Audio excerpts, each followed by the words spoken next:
తెలుగు రాష్ట్రాల్లో ప్రజాప్రతినిధులపై కేసులు ఎక్కువగా ఉన్నాయని ఫోరం ఫర్ గుడ్ గవర్నెన్స్ కార్యదర్శి పద్మనాభరెడ్డి చెప్పారు. ఏ ప్రజాప్రతినిధి మీద ఎన్ని కేసులు ఉన్నాయో పేర్లతో సహా బయటపెట్టిన పద్మనాభరెడ్డితో మా ప్రతినిధి నరసింహారెడ్డి ఫేస్ టు ఫేస్. నేర చరిత్ర కలిగినటువంటి రాజకీయ నేతలు ఎంతో మంది రాజ్యం వెళ్తున్నారు. అసలు తెలుగు రాష్ట్రాలైనటువంటి ఆంధ్రప్రదేశ్, తెలంగాణలో రాజకీయ నేర చరిత్ర కలిగినటువంటి లిస్టు ఎంతమంది ఉన్నారు, అసలు ఆయా నేతలపై ఎలాంటి కేసులు ఉన్నాయో మనతో మాట్లాడడానికి సుపరిపాలన కార్యదర్శి పద్మనాభరెడ్డి గారు మనతో ఉన్నారు. ఆయన మాటల్లో మనం విందాం. సార్ చెప్పండి, అసలు తెలుగు రాష్ట్రాల్లో నేర చరిత్ర కలిగినటువంటి రాజకీయ నేతలు ఎంతమంది ఉన్నారు? దీనికి సంబంధించిన లిస్ట్ ఏమైనా మీ దగ్గర ఉందా? ఇప్పుడు గత సంవత్సరము సుప్రీంకోర్టు వారు ఏమన్నారంటే కోర్టులలో చాలా కాలంగా కేసెస్ పెండింగ్ ఉన్నాయని, దాని మీద ఒక స్వచ్ఛంద సేవా సంస్థ సుప్రీంకోర్టులో పిల్ ఫైల్ చేయడం జరిగింది.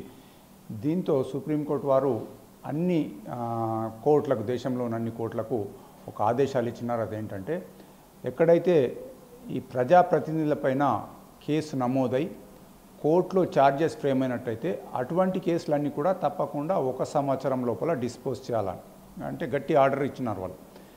దీనికి 1 సంవత్సరం కంప్లీట్ అయిన సందర్భంలో ఫోరం ఫర్ గుడ్ గవర్నెన్స్ నుంచి అసలు ఏం జరుగుతుంది, 2 తెలుగు రాష్ట్రాల్లో ఎంతమంది మీద కేసులు ఉన్నాయి, మరి ఈ సుప్రీంకోర్టు ఆర్డర్ ప్రకారం ఏమైనా అమలు అవుతుందా అని చెప్పి తెలుసుకోవడానికి సమాచార హక్కు చట్టం ద్వారా ప్రతి పోలీస్ స్టేషన్కు మేము రాసి సమాచారాన్ని తెప్పించినాం. అలాగే సిబిఐ కూడా అడిగితే వాళ్ళు సిబిఐ కేసులు మేము ఇవ్వమన్నారు. రాష్ట్రంలో నమోదైన కేసులు మాత్రం మేము తీసుకున్నాం అన్నమాట. తీసుకొని పరిశీలించినప్పుడు కొన్ని వందల కేసులు మా దృష్టిలోకి వచ్చినాయి. దాంట్లో ఎజిటేషన్కి సంబంధించినవి తీసేసినాము.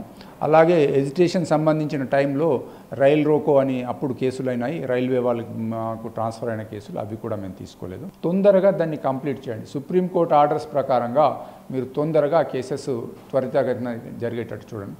అలాగే జ్యుడిషియరీ కూడా అప్పీల్ ఏం చేస్తున్నామంటే సుప్రీంకోర్టు క్లియర్గా చెప్పింది 1 ఇయర్ లోపల కంప్లీట్ చేయమని. కాబట్టి దీన్ని ఎటువంటి ఇంకా వాయిదాలు అనకుండా తొందరగా కంప్లీట్ చేయం. అంటే మా ఉద్దేశం ప్రతి ఫైల్ చేసిన కేసు ఎమ్మెల్యేలకు కానీ ప్రజాప్రతినిధులకు కానీ శిక్ష పడాలని కాదు. మా ఉద్దేశం ఏంటంటే ఒక ఎమ్మెల్యే అంటే ఆయన వివాదానికి దూరంగా ఉండాలి. ఆ కేసులలో కొన్ని చాలా మట్టుకు సింపుల్ కేసులు కూడా ఉన్నాయి, అవన్నీ కూడా క్లోజ్ అయిపోతే రైట్ మన అసెంబ్లీలో మంచి వాళ్ళే కూర్చున్నారన్న ఫీలింగ్ రావాలి. సంవత్సరాల కొద్దీ పడి ఉన్నాయి స్టే ఆర్డర్స్. కొన్ని సందర్భాల్లో అయితే స్టే ఫర్ ఫర్దర్ ఎంక్వైరీ అని ఉంది. అంటే ఇక ఎంక్వైరీ చేయొద్దన్నట్టుగా స్టే ఉంది. దీని మీద వాళ్ళు స్టే వెకేషన్ పిటిషన్ పెట్టి కోర్టుకు దానికి సంబంధించి అన్ని వివరాలు చెప్పి కేసును కంటిన్యూ చేయాలి. వచ్చే సంవత్సరం లోపల 1 సంవత్సరం లోపల ఈ కేసులన్నీ కూడా డిస్పోజ్ అయినట్టయితే బాగుంటుందన్న ఉద్దేశంతో మేము ఎక్సర్సైజ్ చేసినాము. అదంతా కూడా పత్రికల వారికి, టీవీ ఛానల్స్ కూడా తెలపడం జరిగింది. ఈ 99 మంది ప్రజల్లో అన్ని పార్టీలకు చెందిన వాళ్ళు ఉన్నారా? అసలు వీళ్ళపై ఎలాంటి కేసులు ఉన్నాయి? దీంట్లో అన్ని పార్టీల వాళ్ళు ఉన్నారు. ఉదాహరణకు ఇప్పుడు తెలంగాణలో ఉన్న 39 మంది లోపల టీఆర్ఎస్ వాళ్ళు 22 మంది ఉన్నారు, కాంగ్రెస్ వాళ్ళు 4 ఉన్నారు, కాంగ్రెస్ వాళ్ళు 5 ఉన్నారు, టీడీపీ వాళ్ళు 4 ఉన్నారు, ఎంఐఎం 5 ఉన్నారు, బీజేపీ 3 ఉన్నారు. ఇక 17 మంది పార్లమెంట్లో 3 ఎంపీల మీద కేసులు ఉన్నాయి. TRS 1, BJP 1, MIM 1.